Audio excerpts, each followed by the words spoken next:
on issues that impact our community and to empower them to act for the common good. We would like to have you all as members, and we're glad that you joined us tonight for an important program about pre-trial bail reform in Ohio. This program is presented by Women City Club's Social Justice Action Group and co-sponsored by the ACLU, Action Tank, the Cincinnatus Association, the Jewish Community Relations Council, the League of Women Voters, the Ohio Justice and Policy Center, Opportunities People's Justice Leaders, and the Pretrial Justice Institute. I want to thank Susan Noonan, who organized the program, Jeff Dye, VP for Programs, Sarah Gideons, Communications Committee Chair, and Donna Tukel, our Communications Manager, for their efforts in bringing this program to us. Cash bail, also known as a money bond, creates a two-tiered system of justice in which people who can afford their release go home to their families, and those without financial resources are forced to unnecessarily suffer in jail. Before one ever sees a judge, someone with means can buy their release. Cash bail does not keep people safe, it locks up people who are poor. In other words, the constitutional right of innocent until proven guilty only applies to the wealthy.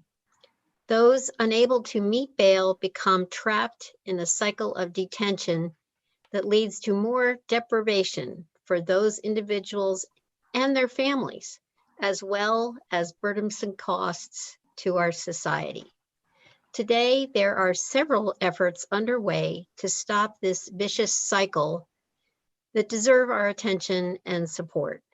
We have three fantastic speakers tonight who will share what they know, and Susan Noonan will now introduce them. Thank you, Susan. Thank you, Beth. And first, I just wanted to mention that last February 2020, we did have a meeting on, actually mostly on cash bail, to educate some of our members in the community about the whole issue of cash bail. We had Dr. Ebony Ruland, Julie Wilson, Bill Gallagher, a criminal defense lawyer, and Stephen Jones as our speakers. So they did give us a lot of basic information, but many things have happened since then, and there is some pending legislation, and we thought it was time to give all of our members and community members and everybody else who joins us tonight an update on what is going on and what is still happening. So we are thrilled to have our three speakers tonight. I'm going to just give intros for each of them. Greer Ashbury from the American Civil Liberty Union is the organizing strategist for the ACLU of Ohio in Southwest Ohio. She comes to the ACLU by way of congregation and neighborhood-based community organizing in both Florida and Cincinnati. And could I ask everybody to mute if you're not muted, please? Thank you. As a member of ACLU, Ohio's organizing team, she works directly with community members and everyday activists who want to put ACLU's values to work in their community. She lives in College Hill with her partner. Welcome, Greer. We have a long history with you. It's good to see you back. And next we have Dr. Zaria Davis, who I have had the pleasure of getting to know through another group that we're in. And she is a senior associate with the Pretrial Justice Institute, where she advocates for safe, fair, and effective pretrial justice practices and policies through racial justice. She previously served as the executive director of Lincoln Heights Outreach, assisting families toward self-sufficiency. They have one of the best health centers in Lincoln Heights. I love their health center. Dolores Lindsay, she's wonderful. As a 2019 Just Leadership USA Leading with Conviction Fellow, Dr. Davis is helping to build a movement to decarcerate the United States. She's owner of New Direction Coaching and Consulting, and LLC, which helps individuals through life transitions, career, or personal shifts, and nonprofit and reentry consultation. In 2019, she launched Filling the Gap, a nonprofit that addresses many of the gaps in service for formerly incarcerated individuals. She serves on the steering committee for the Unlock Higher Ed Coalition, is founding member of the Cincinnati chapter of All of Us or None. So she's doing a lot. She holds a doctor of social work from Capella University, a master's in social work from UC, and a BA in sociology from Wilberforce. Welcome, Dr. Davis. And last and certainly not least, we have Ms. Chastity Bowman, who is the founder and executive director of Opportunities People's Justice Leaders, an organization geared toward assuring those incarcerated receive fair and humane treatment and that their civil rights are not violated. OPJL began in March of 2020 through the global pandemic, during which they received a lot of credibility for their aggressive campaigns geared toward COVID-19 for people incarcerated. Chastity is a part of the 2021 Just Leadership USA cohort, as well as a current member at GCU University pursuing her degree in political science. Good for you. That was my major. She currently serves as the prison committee chairperson for the Cincinnati NAACP chapter, is a member of Communities for Sheriff Accountability. I'd never heard that before, as well as the executive director of Operation Change Cincinnati. She's the wife of Rufus Bowman, who is currently incarcerated, and they have 4 children. So through the incarceration experience, Chastity and Rufus have collaborated and created a peer-led organization inside of his facility called the Stay Focused Movement. It's a mentorship program that starts on the inside to help those incarcerated returning home, when they return home, to stay focused on their goals to be successful. So she is a proud activist and voice for those who don't have one. So welcome to our 3 panelists. And I am going to turn this over to Dr. Davis, who is going to have a dialogue with Greer and Chastity. Thank you so much. Thank you for having us this evening. Just want to start out by just kind of setting the tone. So I am going to start with just sharing some information, and each of the other panelists will share information as well. And then we're just going to engage in conversation. If people have questions, please feel free to drop them in the chat. I know there is a Q&A at the end, but if it's something that's relevant that we need to elevate at that time, please feel free to let us know so that we can address that particular issue. So as mentioned, I work with the Pretrial Justice Institute. I've actually been with the organization for the last 2 years. My anniversary, my 2-year anniversary, is this week. And I really got started in this work actually on a local level. So for those who don't know me and are not familiar with me, I have been a person that's been impacted by the system. I am formerly incarcerated, and it was really my lived experience that got me into this work. I actually resided in 3 different jails during the time of my incarceration, in addition to federal prison. And so for me, it is a very personal and passion of mine to do this work. I got started with the local bail committee. And then when the opportunity came for me to do work with PJI, which is more of a statewide effort, I definitely was interested and jumped at the opportunity. The one thing that I really appreciate about the organization, which has been around for close to 45 years now, is that we have really focused a lot on looking at racial justice, as well as looking at socioeconomics as it relates to people who are being detained in our current jails. And so we often say there is no pretrial justice without racial justice within this work. And so as we look at the work that we do and how this impacts all of us, right? When we're talking about the Senate bill as well as the House bill that we'll speak a little bit more about shortly, some of our goals around pretrial justice is to achieve equity, to reduce harm, the harms of mass incarceration, and then also to eliminate the financial conditions. So as Greer will talk a little bit later about some of the financial aspects of what we're going to be looking at, and as we kind of chime in, you'll understand that that's a huge piece to what we've been dealing with. We have people that oftentimes have bond amounts that are set at really high amounts, and they are unable to pay. And historically, you're supposed to look at people's ability, but we don't oftentimes see that happen in practice. So we also look at what we call the 3 M's, which are so important when we're talking about pretrial justice, and that's maximizing liberties, maximizing court appearance, as well as public safety. So we often hear a lot about public safety, like people run on like, oh, we're going to keep the street, keep everybody safe. And I always question, like, what does that look like, right? How do you define public safety? Because public safety looks different to every person, depending on the community they're from, what their exposure has been. And so it's really critical to know your audience and know who you're working with and talking to when you're talking about these things.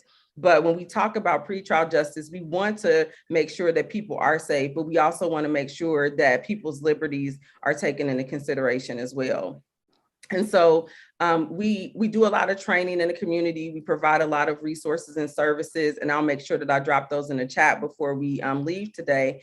But we focus in on a few things that really are kind of like these myth buster types of things when we talk about pretrial justice. And so one of those is that, you know, although we say that people are presumed innocent until proven guilty, we have realized that we really support the presumption of guilt for people, especially people of color and the working poor. So when a person gets arrested, we see on the news, like this person's been arrested, or, you know, we hear about a person being arrested and we oftentimes jump to the conclusion that they're guilty. We don't know anything about the case, but it's just how it's been framed. And so the presumption of innocence has really been lost in a lot of spaces. And so it's really critical that we get back to that, right? That people have the opportunity to fight for their freedom in this particular situation. And so as we look at different reform efforts, it's really critical that we look at how do these things factor into what we're doing. And I know we have several people who are in judicial spaces on this call. And so I always challenge, you know, the judges that I interact with, like, you know, how much do you really know? I mean, I do training, we do a fundamentals training, and I have judges from all over the country that come through our trainings.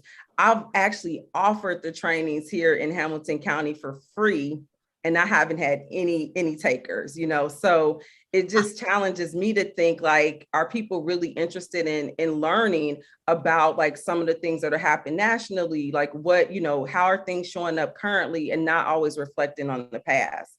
And then we just look at like some of the racial disparities as well. Systemic racism has a huge part in the whole idea of arrest. And, you know, just looking at certain types of charges that people get, depending on the community, the level of policing that exists in that community, all of those things factor in when we're talking about who's sitting in our jail.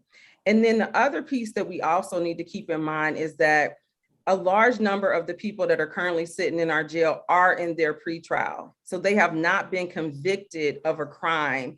They have been arrested, they have been booked, but there still should be that presumption of innocence that exists. And unfortunately, in most jails, regardless if you've been convicted or if you're in their pretrial, the treatment is the same, the interaction is the same, the access to resources is the same. And so how are you fighting your case if you don't have access to resources and services, or you have limited access because you may not have the financial means to connect with the people that you need to?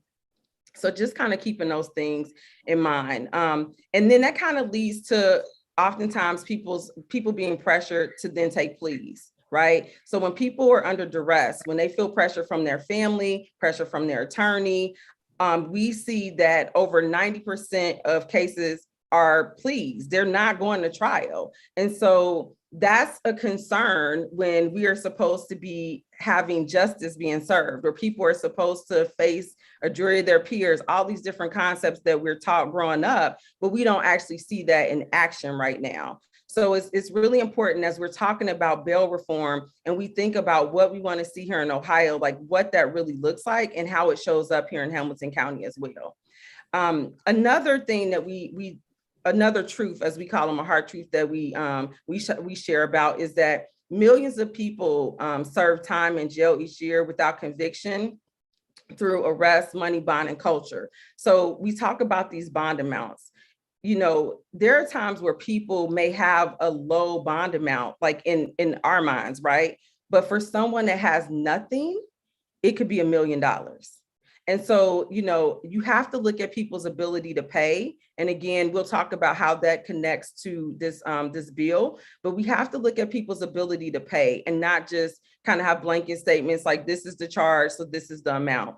As mentioned earlier by Beth, the disparity is oftentimes around social economics. So you can have two people that are charged with the same crime and they may have the same bond amount, but if a person is wealthy and a person is poor, guess what? That poor person is still sitting in our jail. And so they can't often fight their cases the way that person with money is going to be able to. So just kind of, keeping those things in your mind at the forefront when we're talking about just the changes that we want to see. And I'll just throw this stat out. Unconvicted people accounted for 90% of the jail growth since 2000. And so most of them are unable to post money bond. And so I oftentimes will share different stats. And if anybody's interested, we have a whole website that's called the University of Pretrial that has all types of research and data that you can access at any point in time, as well as free courses and paid courses. And then another truth is we believe that anyone that's arrested is risky, right? And we oftentimes ignore their victimization. And so a lot of times when people are going into our jails, they have needs that have not been met. It may be mental health, it may be substance abuse, they may be a victim of some type of physical abuse themselves. And so understanding that there needs to be other measures in place to really address the needs within our community. Jail is a consequence. Jail is a reactionary, a consequence and a reactionary tool. It's not being proactive. So what can we do as a community to be more proactive to ensure that we aren't having so many people going into our jails, especially people who have been victimized themselves? And we see that a lot. You'll hear people's stories and you'll hear about how they experienced some type of tragedy or trauma in their lives, which led to something else, which led them to the decisions that they made. But how about as a community, we do more transformative justice in the beginning, where we're actually investing in communities and investing in people. So I just, I think that that's important. And then we'll talk about the financial aspect of this as well. But understanding that we as local taxpayers, we pay to support the jail, which keeps people oftentimes sick.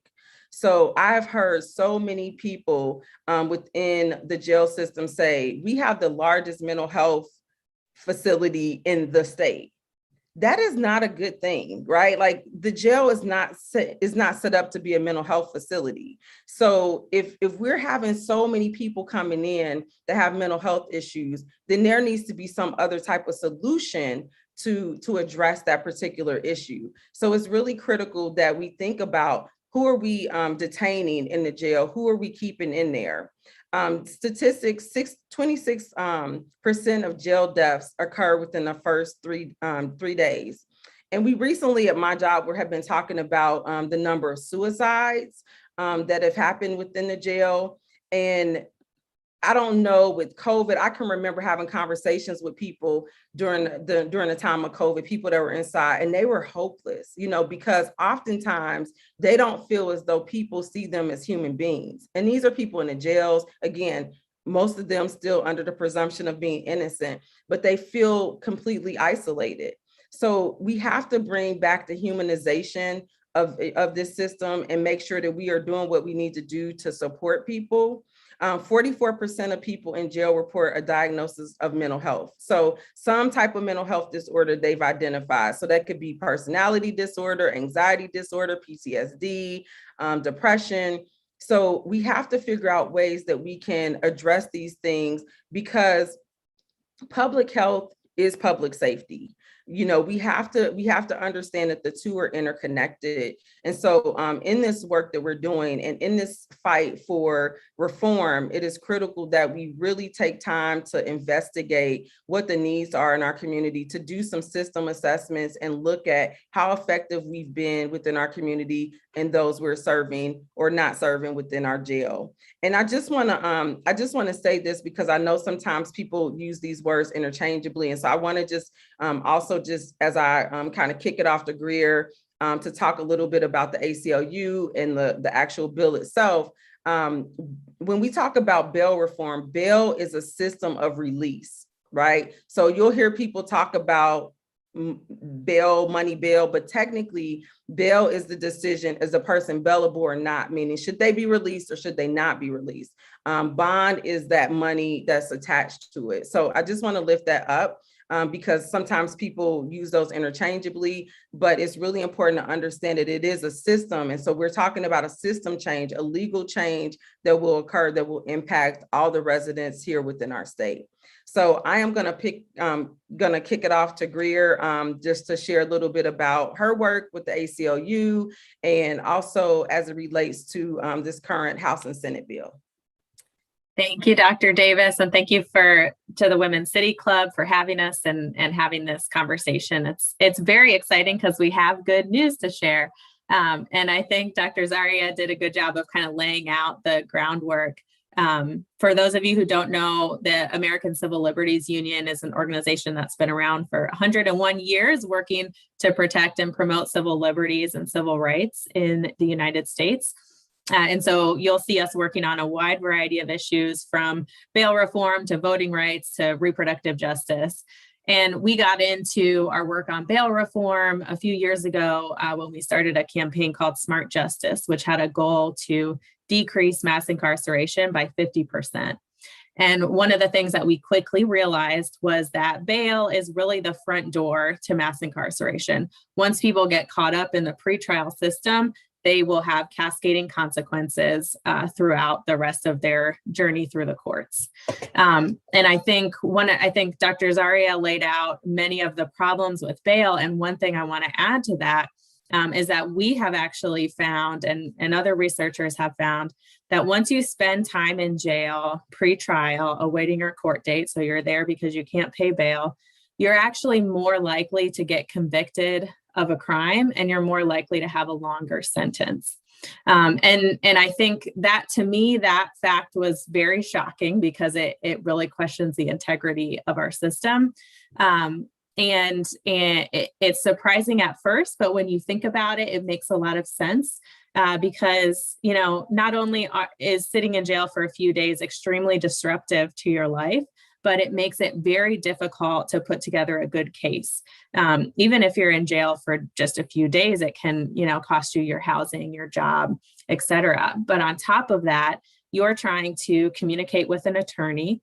You're trying to gather evidence, contact witnesses, put together a solid game plan for your case. And that becomes much more difficult when you're behind bars and don't have, your cell phone to look through social media to see who you were talking to. And you have to try to get on the phone, with your lawyer for 15 minutes when you're able to use the phone. And then when you think about going in front of a judge, someone who's been sitting in jail for a few days, weeks, months, they're going to show up in a jumpsuit and handcuffs. And the only thing they have to tell their judge is that they've been sitting in jail since they were arrested. Whereas the person who was able to pay their bond and get out, they've been working, taking care of their family, contributing to their community, got a nice suit for the day of court, and they're able to present a much better picture to the judge. And so when you think about all of that together, it starts to make sense why we see more convictions and longer sentences for people who've had to spend time in jail pre-trial.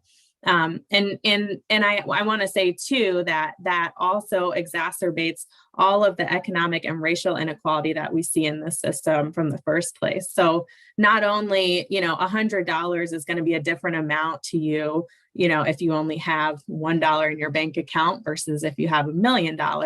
But we also see that people of color routinely get higher amounts of bail for the same crimes as white people. And so there's inequality baked into almost every step of the system that we're having to deal with. One of the ways that we kind of started delving into this understanding of the consequences of pretrial justice on the outcome of your court case was through a big report we released last year, our fiscal impact analysis. And this was a 2-year study that we worked with an expert economist on to look at what were the consequences of our pretrial system in Ohio, and what are the opportunities if we were to reform it. And so we found these very disturbing things about, what was happening to individual people's cases.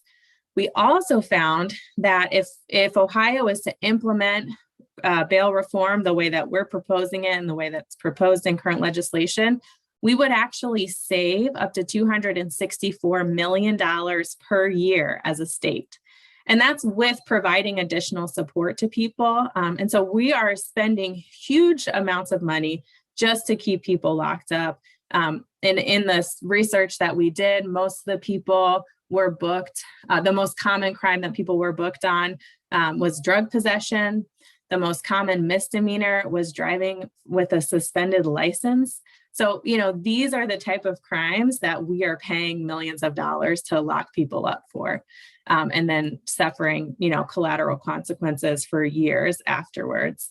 And so there is good news, which we're going to talk about a lot today, which is that there is bail reform legislation that's been introduced in the House and the Senate that would actually attack many of these problems. And we at the ACLU are very excited about this legislation. In the House, it's HB 315, introduced by Representative Hillier and Representative Leland. That's a bipartisan team. And then in the Senate, it's 2 Republicans, Senator McCauley and Senator Steve Huffman, SB 182. These are companion bills. The Chief Justice of the Supreme Court, Maureen O'Connor, was at the press conference where they announced the release of these bills, giving her support to these bills. And so it's really a rare bipartisan event that we're seeing in Ohio, and it is really, really exciting. I can go into detail about the bills, but I wanted to let Chastity talk a little bit about her work before we dig into the specific changes that these bills would make.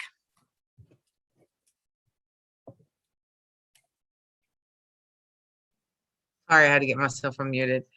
Hello, everybody. Thank you for this opportunity to be here tonight. It is very exciting. As Greer was talking, I could feel the excitement bubbling up in me because this is a very exciting time. I've been working with Greer and Zari on this for quite some time now, and so it's really good to see it actually moving, and we're seeing some progression in it. So my name is Chastity Bowman. I am the founder of Opportunity People's Justice Leaders. And so we start, our activism begins at the pretrial stage, and it goes through incarceration and after. So our main goal and our focus is to make sure that people are treated humanely whenever they go into the jail, whenever they go into the prisons, and when they come home, they have the resources that they need to thrive and to be able to be successful and not recidivize and go back to prison or experience the whole process over again. And so the reason that I'm here today is because I want all of you to imagine, right? I want everybody to use their imagination tonight, okay? So I want you to imagine your 5th grade self. I want you to take yourself back to when you were in 5th grade. You were probably about 11, 12 years old. And I want you to imagine not knowing how to read or write in the 5th grade. I want you to imagine that you come from a household that there is domestic violence. And when you walk down the street to take your little sister to school, all you see is negative things happening around you. You see drug dealing, you see acts of violence, and this is just you walking your sister to school. Once you get to school, you don't quite know how to tell time, but you know that if you go in when the hands are at a certain place on the clock, that the teacher writes your name on the roll and that you can walk out of the back door. But as long as you're back by the time that the hands are at a certain time on the clock, that they have counted you for the day. You know this because you have done this every day your 5th grade year of school, because it is your responsibility to go to the local gas station and pump gas for money in the 5th grade. So now you are in the 5th grade, you are skipping school, you don't know how to read or write, but it's your responsibility to bring the money home for the day to make sure that your family eats in the 5th grade. Now you are 13 and you are in middle school, and your parents have introduced you into a life of crime, into a life of selling drugs to make ends meet. Now you are responsible for making sure that the light bill is paid. You are responsible for making sure that you have clothes for school and that your sister is taken care of. Now you are 14 years old and you have your first firearm in your hand because your parents have introduced this to you, because now you have to keep yourself safe in your neighborhood where there's no opportunities for you to survive other than what you are given. Now imagine at 12 years old, it's the first time that you are incarcerated.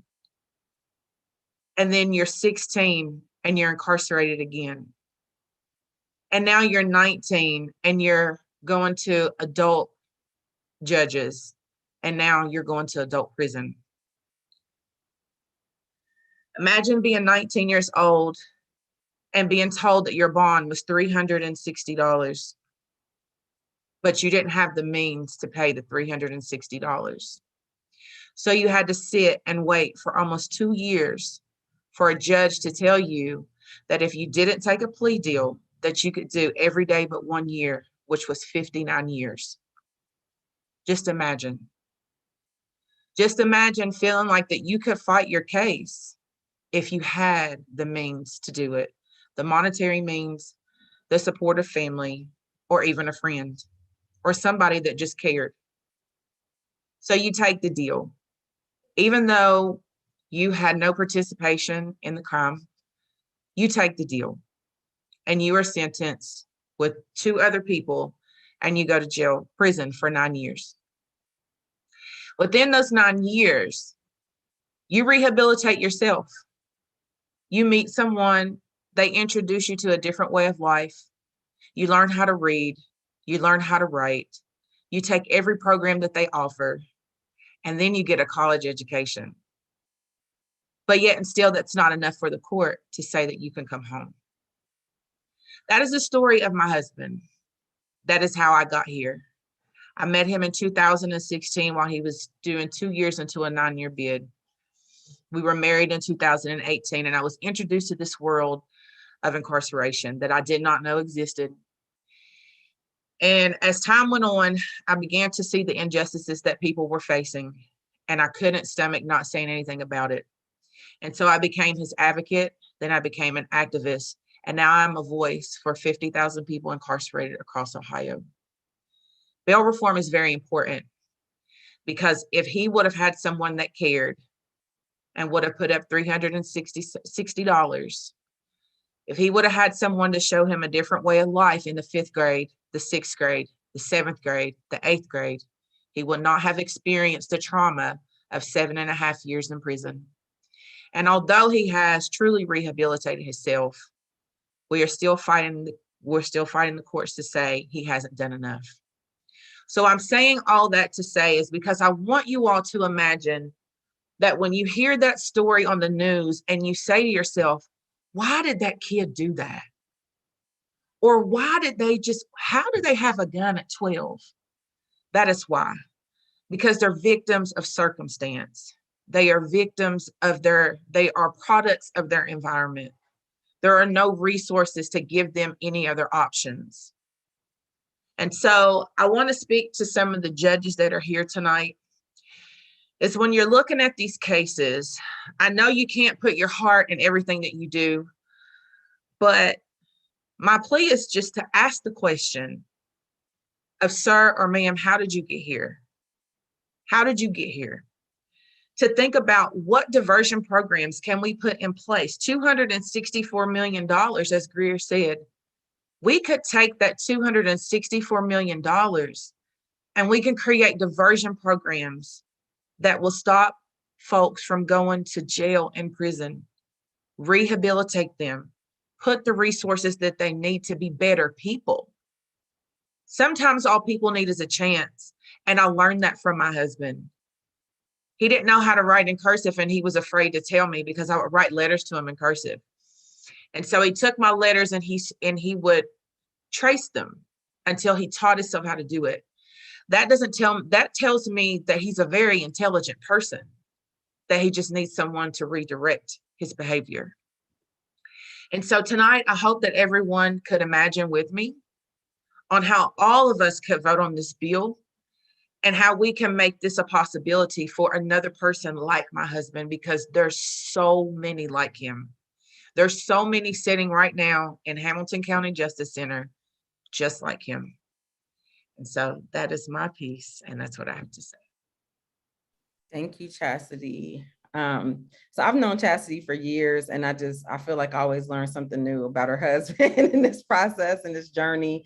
You know, I just want to lift up a few things from what you just said, and we can definitely kind of open this up and have dialogue. So, you know, when I do a lot of like the history and things like that, we talk about how like in other cultures and societies, they have more of a restorative justice approach, where it's not always so punitive, but really thinking about not only how you restore an individual, but also communities. And I think that one of the biggest challenges that you just lifted up, Chastity, is that it wasn't just like his household, even though it was, but it was also a community thing. So how do we work to, you know, restore our communities, restore people, and provide those resources and supports that people need? And if you listen to Chastity's story, there were so many other intersecting systems that played into this, right? So it wasn't just the criminal legal system, but the education system. And then oftentimes it's the social service system, and it could be the healthcare system.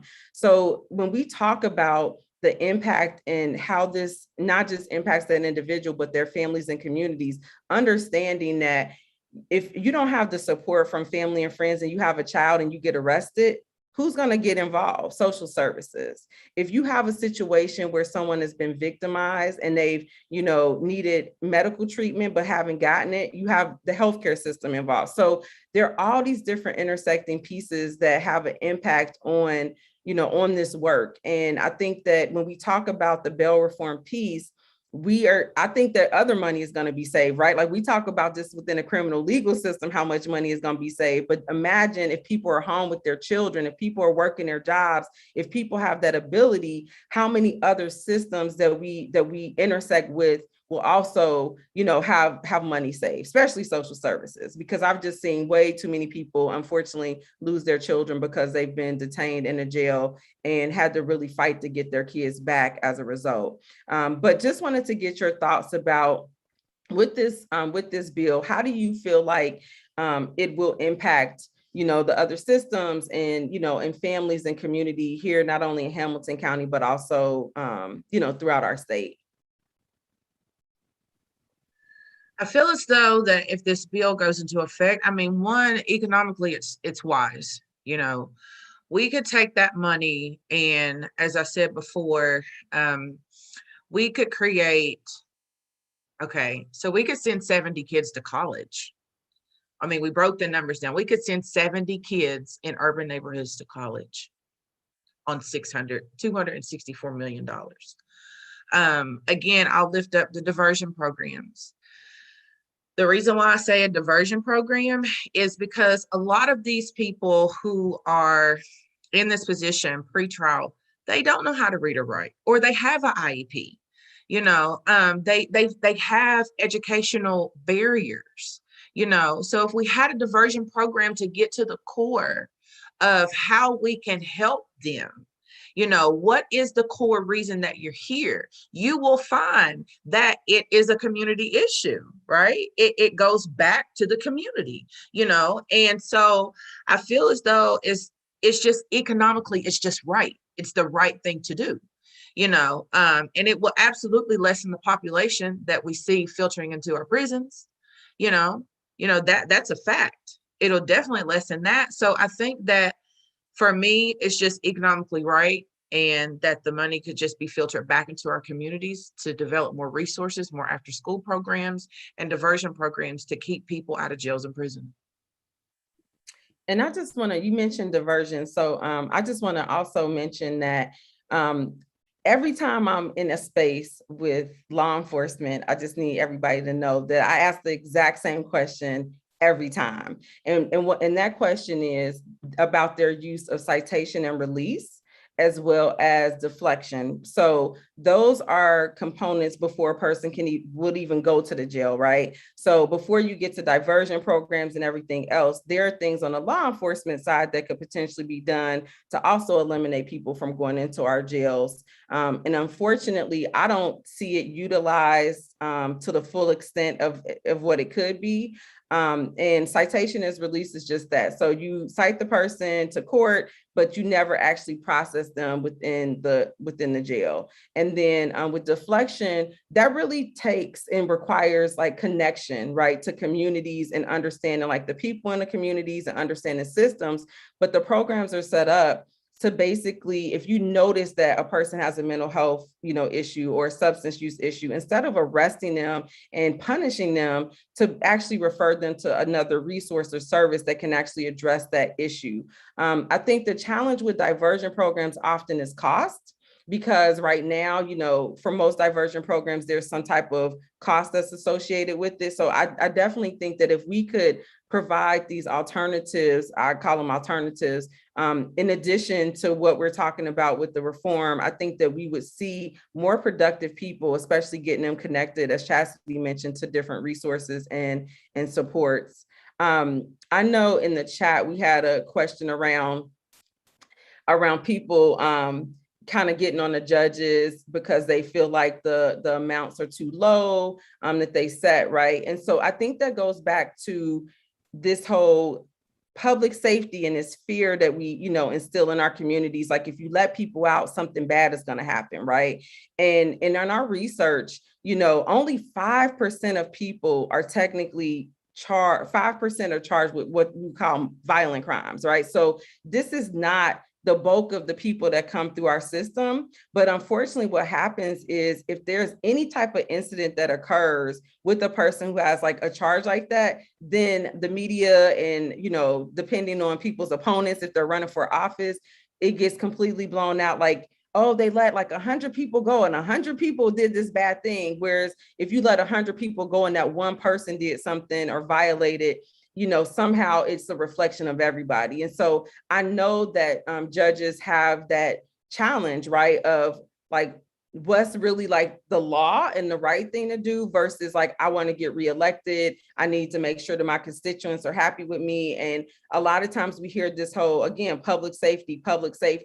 But my question is, have we seen significant changes in public safety after these people win? Like that is a huge thing. So I'm going to kick it to Greer if you want to share thoughts as it relates to that or just connecting it to the bill itself. Yeah. Thank you. I was thinking about the bill itself in relation to this, because we hear this a lot from judges and, they have a burden on them to be the decision maker. And the way our system is set up right now is truly wealth-based detention. So you either have the money to pay your bond or you don't. The proposed changes in this bill really shift the framework, and they create a framework for judges to use to make decisions that I think can be something that they can rely on and say, well, I followed the law. This is the new guideline. So what the bills do is they create a release path. So the default is that anyone who's arrested is released within 24 hours of their arrest with no cash bond on what is called OR bond or cognizance. So that means on their promise to return to court. So that becomes the default, which is in itself a significant change. There is still a mechanism, though, for judges or prosecutors to flag if they think that someone is a flight risk or a threat to someone else. If they flag them, then they have a hearing within 48 hours where they have an opportunity to look at the evidence in front of them. There's a lawyer present, and they can actually look, first of all, is this likely to be the person who committed this crime? And then what do we need to do to maintain safety or to make sure that they show up to court? Do we need to have them check in once a week? Do we need to say, you can't have contact with the alleged victim? There's lots of different options that judges can use. And then there's also safeguards in place. So one of the significant parts of this bill is it doesn't eliminate cash bail. It eliminates wealth-based detention. So judges can still assign cash bail, but it can only be, cannot be more than 25% of someone's income minus expenses so that they are actually able to pay it. And then last, and probably the most important for us, is that judges are required to put written findings on the record. So they justify why they're making the decisions that they're making. Right now, it's set this bond, move on to the next person, set a bond, move on to the next person. This kind of breaks up that process and creates a much more intentional and individualized way for judges to make decisions about cases. And to me, that first of all enhances public safety and everyone's experience in the court system, but it creates a framework for judges to make decisions that really doesn't exist right now, and hopefully will be something for them to fall back on if they get unfair criticism. But I think, we can't be afraid of criticism and let that hamstring us from making changes that are really going to get to the heart of the problem. And we can't fall into believing the fear mongering that we know is out there and we're going to continue to hear. But part of this is just changing the framework of how we even think about what the problem is. And so, I think that this bill what actually provides more tools for judges and really codifies a lot of the guidance that has come out from the Supreme Court in the last few years. Thank you, Greer. And I appreciate you lifting that up. I think that, as mentioned in the chat, like this is something that we discuss quite a bit with judges, and just understanding that by having a high bond amount does not ensure it just doesn't ensure public safety. Keeping a person in the jail because they are poor does not make the communities any safer, because a judge can decide to keep a person if they actually feel like that person is going to do harm to someone else, right? I think that that's the challenge that we deal with quite a bit. And as Greer mentioned, we have this every election, right? We have these conversations about the whole tough on crime and, public safety. And, it's like, yeah, here we are again, we're in 2021 and we're still having these same conversations. And so what can we do differently than what we've been doing, right? Like it's broken, like something is not working. So how do we change this where we are becoming more effective as a community, as a judicial system, as advocates, to ensure that people have the resources and supports that they need? When you are arresting people because they can't afford to have food on their table, right? They're shoplifting and things like that. Like the problem isn't that they committed the crime. The problem is that they are hungry. The problem is that they need access to food and resources. And so we're penalizing people and we're punishing people because they are poor, because they are in poverty, instead of actually looking at some of these root causes as Chastity mentioned, as to why they are there in the first place.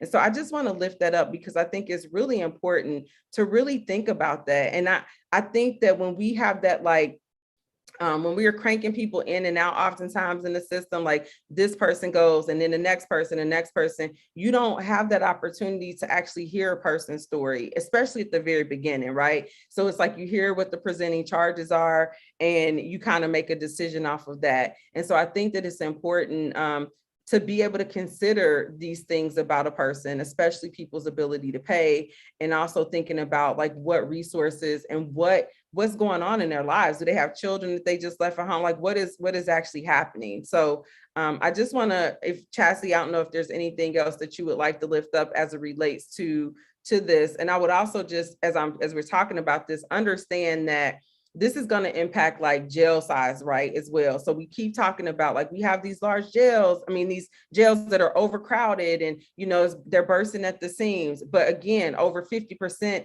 oftentimes over 60% are people there for pretrial. So it also is going to impact what our local jails look like and what the needs and services are for the people that are currently in there. So I don't know if either one of you all kind of want to speak to how that may show up as well with this particular bill as it relates to the local jails.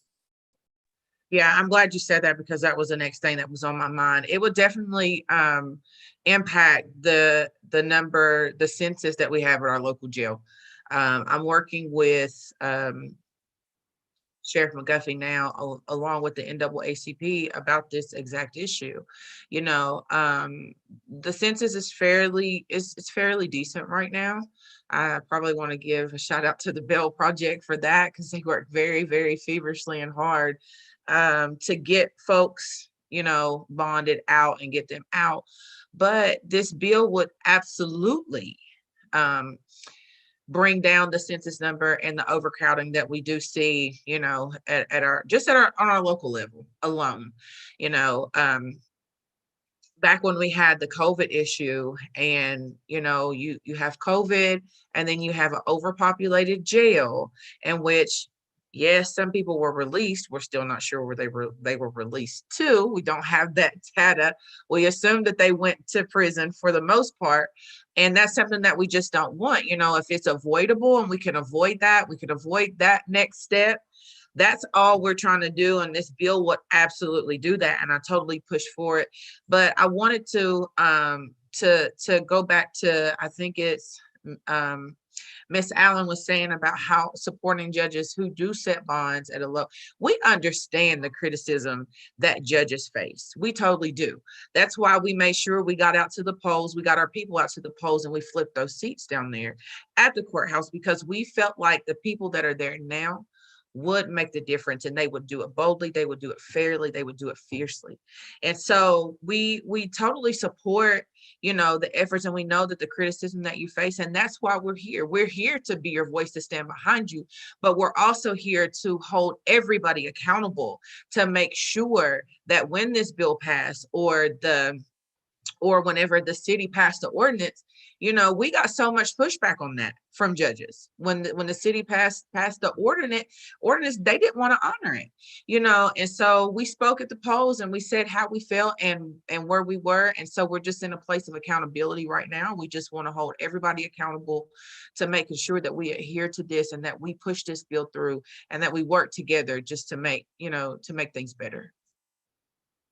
I want to address, I'm going in the chat as we're going. And so there's a comment about failure to appear. And so this is a big topic, right? Failure to appear is a big topic in my world because typically when we have these conversations about failure to appear, at least in the interactions that I've had more recently, it's oftentimes, again, barriers that people have that are impacting them showing up to court. So it's not like they just flew to another country and, you know, they're like, I'm out. I'm not going to face the judge. It may be a person doesn't have childcare. They have transportation issues. Their job basically told them if they miss another day at work because their court date's been rescheduled 50 times that they're going to lose their job, right? So I think that it's critical to again, as Chastity mentioned, to like understand that these oftentimes are people who have very limited resources as it is. And then when you take away the few resources that they do have, or you have them showing up to court and they get there and they like, oh, it's been rescheduled, come back, you know, in another month. Oh, it's been rescheduled again. Oh, you didn't need to be here for today, but you do need to be back next week. All of those kind of things factor into people's, you know, to people's lives, right? So I think that there's one county that I worked with once, they actually had a childcare facility at their courthouse because they understood that was a barrier for people. I know that there's been conversation about people being able to take their like summons for court and be able to use it for a metro to be able to get to court. So, and I don't know if this still happens, but I've even heard like over time, and this may be really old, but people are standing in line to get through the metal detectors. And by the time they get in, their name has already been called and a warrant has been issued. So, I mean, we have to eliminate these types of barriers, right? To see what the numbers really look like when we talk about failure to appear and like how that impacts the decisions that the judges are making. So I just wanted to lift that up. I mean, I know that there are also other circumstances where people do not appear, but I think for the most part, people want it over, right? They don't want this to prolong. They want it over, but it's just a situation of like, how do we make sure that the resources and supports are in place to get people to court? And so Chastity mentioned the Bail Project. So we have an organization here called the Bail Project. It's been here, how long?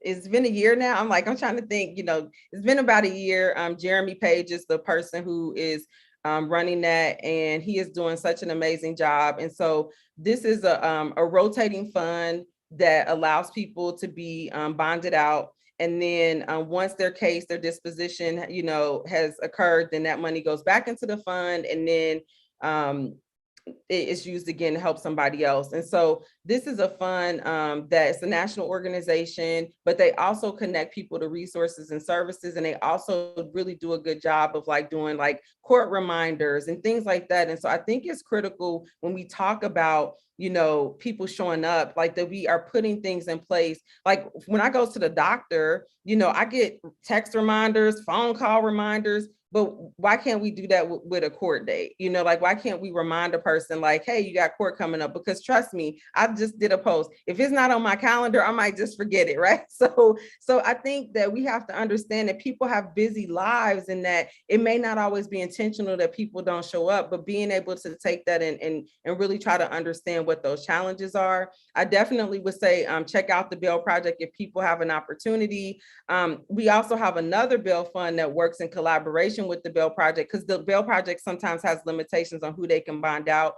Beloved Community Church also has a bail fund, and they work in collaboration with the Bail Project. So if it's a person that the Bail Project may not be able to help to get out, Beloved Community also will take that money and get people out as well. So we do have two amazing groups that are helping people financially, where people don't have to take that hit, right? Families don't have to try to give up a house or, sacrifice their rent for the month, because that's what people are dealing with, right? When they have to try to bond their family member out. And then some families just can't. They just don't have the ability to do that. But just really understanding that, we have to look at who are the people who are sitting in our jails, who are the people who have the warrants out because they didn't show, like, what is the makeup of these people? And so that goes to a whole nother piece of data collection, right? Like, how is data being collected in our county and in our state when it comes to our jails and the people that are showing up?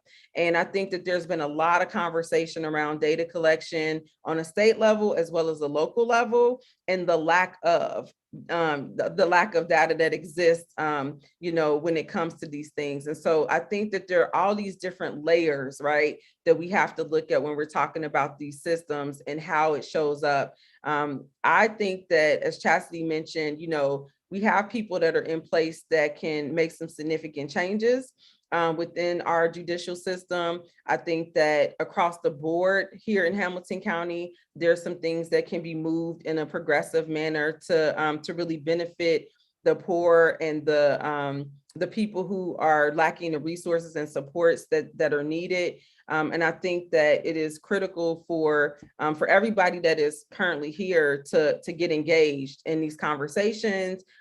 Thank you again, for being in this space. But then even after this, like, we're going to give you some ways that you can get involved, like towards the end, but we want to challenge you to continue to be involved. I know someone asked the question about can judges speak out? So I think this is interesting, right? Because our Supreme Court justice spoke out, and she typically takes she kind of leads the way, I think, a lot of times when it comes to judges and, like how they show up in these different spaces. I want to encourage people to, share as judges, like maybe, I don't know how far you can go, but you can think about like, how is this going to benefit your courtroom? How is this going to benefit the work that you're doing? That was already, as I already mentioned, how is this going to show up where there's accountability on your end, but also on the end of your colleagues as well. So I just want to put that out there. As that was mentioned, can judges speak out on this? Literally at the press conference, I think she was the first person that spoke at the press conference to introduce it. So I'm gonna pass it to Greer or Chastity if they want to add anything else, and then I'm gonna look at the chat just so if there are other things that we need to address that we can. I want to make sure before we end to let you know what's coming next with the bill. So both of these bills have been introduced in the House and the Senate. They've had their initial sponsor hearings. And then in the Senate, we had our first proponent testimony June 16th, where we and members of our action team, Chastity, were able to share their testimony and talk about why they supported the bills. I know you probably don't usually sit around watching the Ohio channel, but I have to say it was a wonderful hearing. So I'll share the link and you can go through and hear different people's testimony from experts, the people who've been directly impacted, to people with family members in the system, all sharing why they support this bill. Right now, the OGA is on summer recess, so they'll come back in September, and we expect that hearings will continue. We'll still have to have the proponent hearing in the House, and then we'll start to hear from opponents and interested parties. And so one of the things that you can do right now is sign up for our action team and join us on our Tuesday civic action nights. Every Tuesday we get together and we work on preparing testimony for those hearings that are coming and engaging in text banks to spread the word about this bill. And so I'll also put a link in the chat to sign up for our action team and get involved that way. Our work during the summer is to really shore up and make sure that we're ready to go in September when these hearings continue.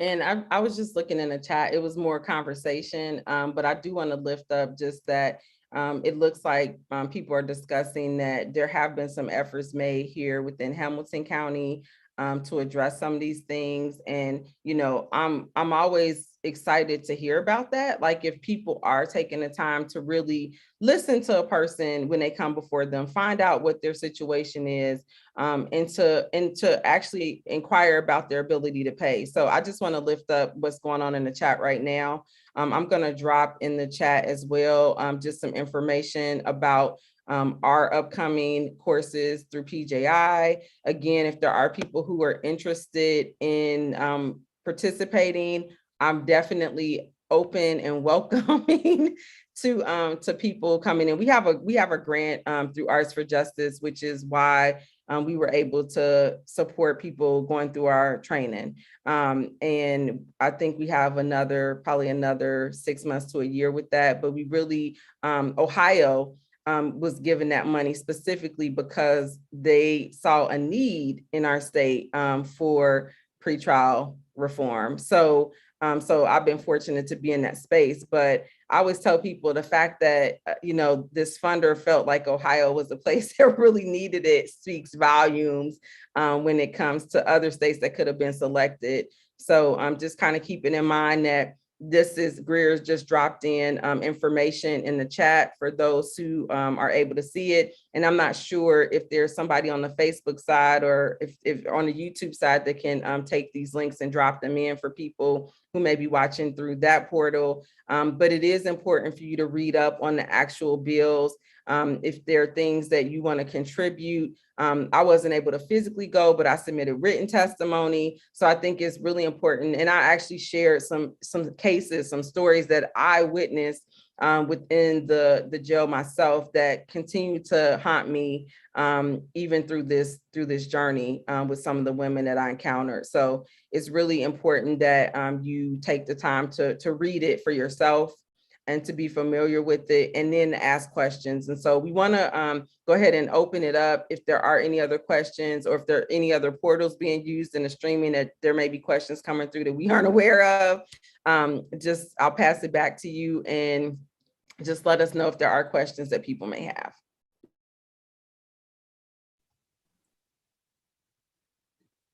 Do we have any other questions?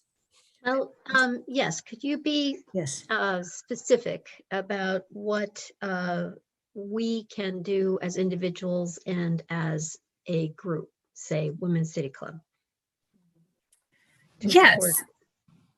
Yeah. So the one thing that you can do as an individual is contact your senator and representative and tell them that you support HB 315 and SB 182.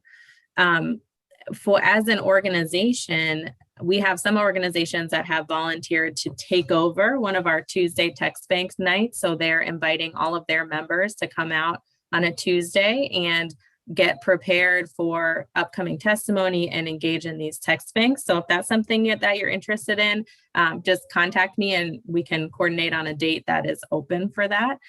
We do host those every Tuesday for anyone who wants to come, but we can create one specifically for your team.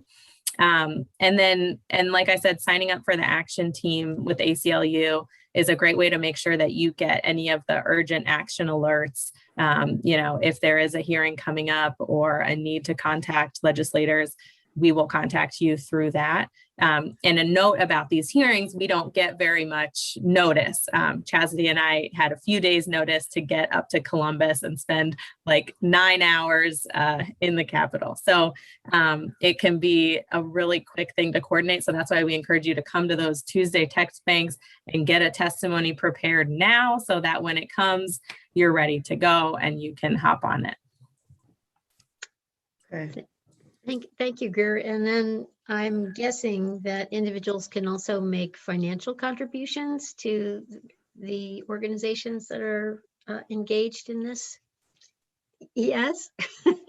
I see Cassidy shaking her head or nodding. Yes, absolutely.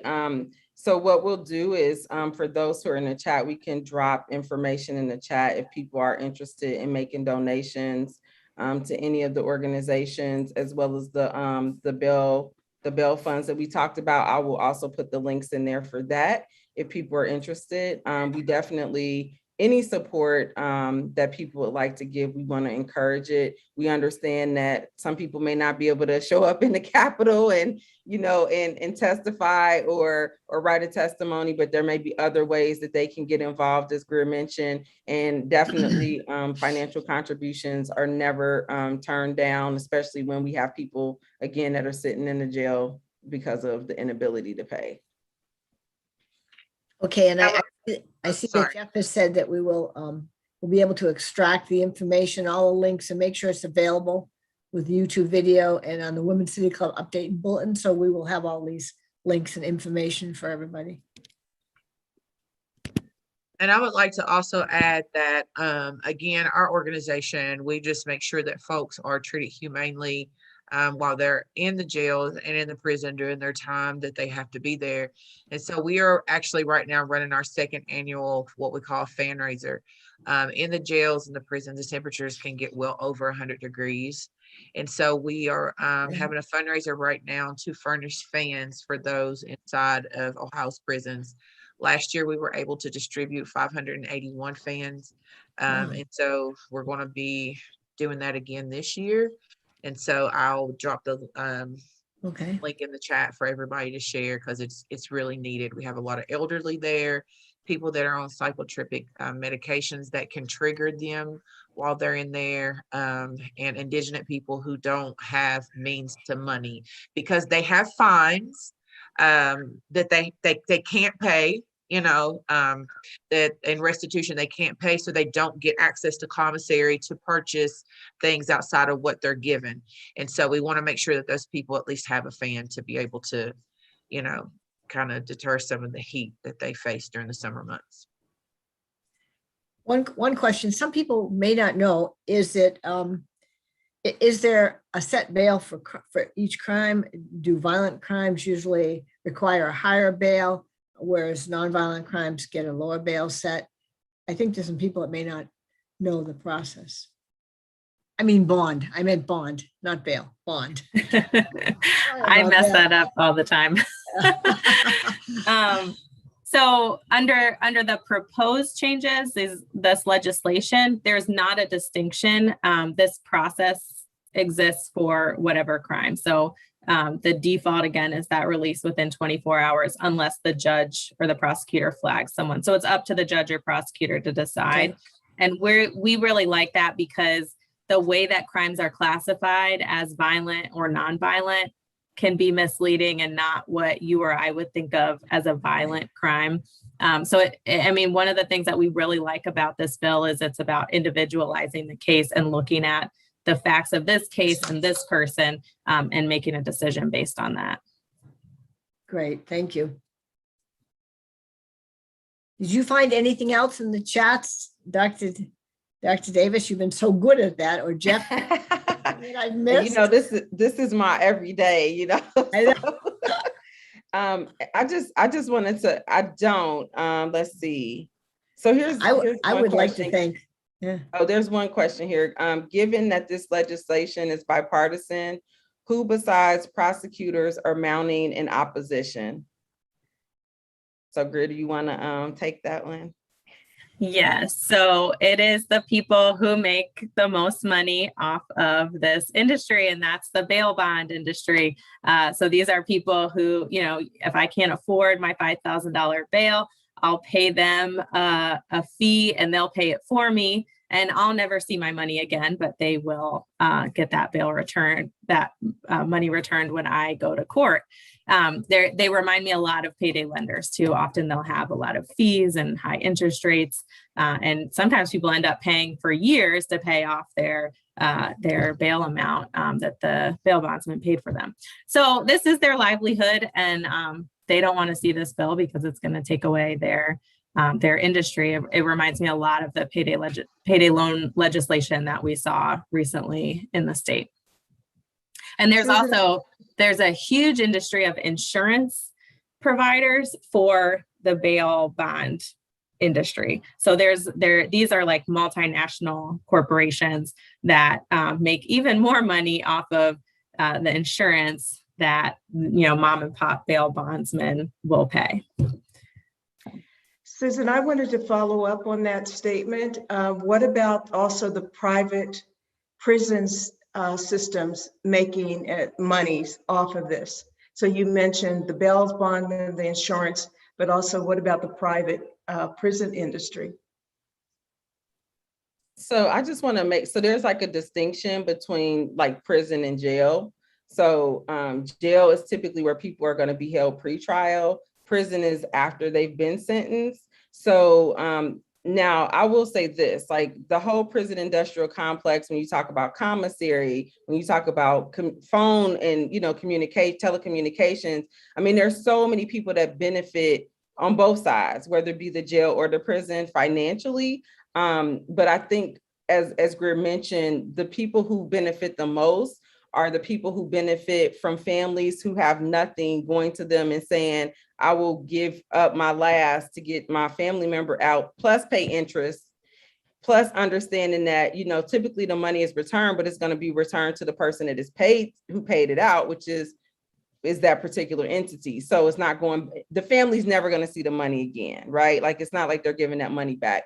The whole conversation around prisons, that's like a whole nother, like, whenever y'all want us to come back, like that's a whole nother entity in itself. When we talk about like the state prisons versus the private prisons, that's Chastity's baby right there. But there is a distinction between the jail. Typically, there's a small number of people that are in our jails that are actually serving time. Most of the time, those people are sent to the state or private prisons or federal prisons, depending on what they are. But the pretrial side, which is what we're really focusing on, are the people that are housed in like our county jails. Thank you. Mm-hmm. I see that Judge Allen has had her hand raised for a while, so. Judge Allen? Okay, right. I also been very busy in the chat too. I just wanted to notify everybody that the newly formed Ohio Black Judges Association, we are doing a series of continuing legal education classes. Of course, anybody can attend those. And one of the subjects we will be covering is this pretrial bail bond situation, and the fact that there are recommendations that have been made and are being made. And we will be exploring all of that, plus all other recommendations, which are contained in a report that probably most of you don't know exists. The Ohio Supreme Court had a commission on racial fairness, and they issued the report back in 1999. And it covers much of what I've heard Dr. Zeri is saying, what Chessie is saying, what Greer Ashley is saying, Asperger is saying.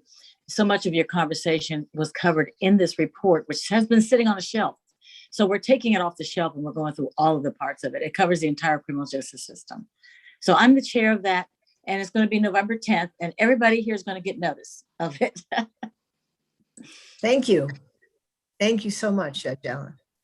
I would love the opportunity to read that once you comb through it. I'll Oh make my sure goodness. I I'm going to send I never can remember the link, but I have it. I'm going to make sure it goes to somebody responsible. I'm terrible with technology, folks. Okay. Okay. Thank God thank God I had administrative staff. So I'll make sure it goes to Susan to send out. Yeah, if you send it to me, The I'll link, you definitely, if you want the teeth and whatever you're talking about, it's already in the report. And that is what's the amazing part. So I'm one of these people that read it when it came out, and I've used it throughout my career to get some We things can done. send it to everybody that signed up tonight. We can send Okay. it to all the emails. that Yes, we this have. will give you support for what you're talking about by way of reform and changes. Okay, so I'm glad to talk about that. All right, I'll get that Thank to you. you. All right.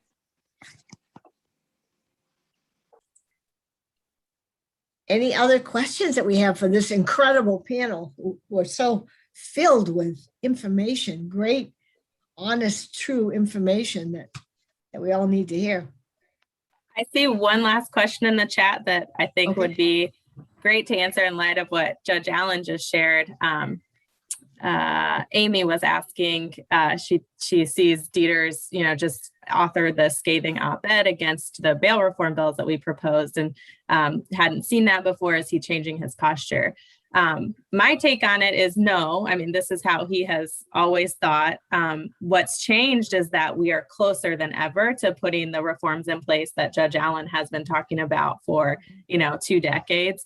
And so he is seeing that this is very possible. There's widespread support across Ohio. We did polling too that found that over 60% of Ohioans support this type of legislation. So I think that we're going to see even more sort of opposition come out as people feel that we're getting closer to pass the legislation. Yeah. And I know that the prosecutors and the bail bondsmen are the biggest, loudest. Mhm. And I also want to say, I mean, this is decades in the making. I mean, there are people who have been working on this for so long that have got us to this place that victory is within our sight. So that's really exciting. And it's really exciting to have so many judges on this call who support the legislation and have been practicing this in their courtrooms. absolutely. I would like to thank all the judges who are on this call, not only for being on the call, but for supporting this because we all know how important it is. So I'm going to let Beth, if there are no more questions, I'm going to let Beth close out the program as our president. Beth? Yeah. Okay, well, thank you, Susan, and thank you to all of the wonderful speakers. I really learned a lot tonight. I think we all did. And we need to take action after tonight. I just wanted to say that all registrants, and I put this in the chat, all registrants will receive a follow-up email with actions that you can take, and also information about our next forum, which will be on the subject of fair districts on August 5th at 7 p.m. So thank you again to everyone for a great evening. Thanks. Yes, couldn't have had a better panel if we asked for it. That was amazing. 3 of you have been incredible. So thank you so much. And now everyone can turn on CNN. Oh yeah, that's true. What's going on? The president is going to be speaking in the town hall meeting. Is it CNN? Yeah, Yes, it's CNN. okay. Can someone get the whole chat? I can't save the Yes. tag. I Yes, saved it. saying, yeah, okay. Yeah, and Jeff did too, I think. So, Okay, so we'll be able to get all of those links, all of that very, information. rich. I can see it was very rich. Okay, thanks again. I'm going to get in How front do of your we- television. Thank How do you. we get, how do we get the Thank you reporting? all. Somebody tell me how to get the I reporting. would also like to say that if you're not a member of Women's City Club, Dr. D, Greer, and Chastity, you're going to have a gift membership for this year. Okay, so we'll have you on our mailing list. You'll be getting notices of our meetings. Our meetings are all free and open.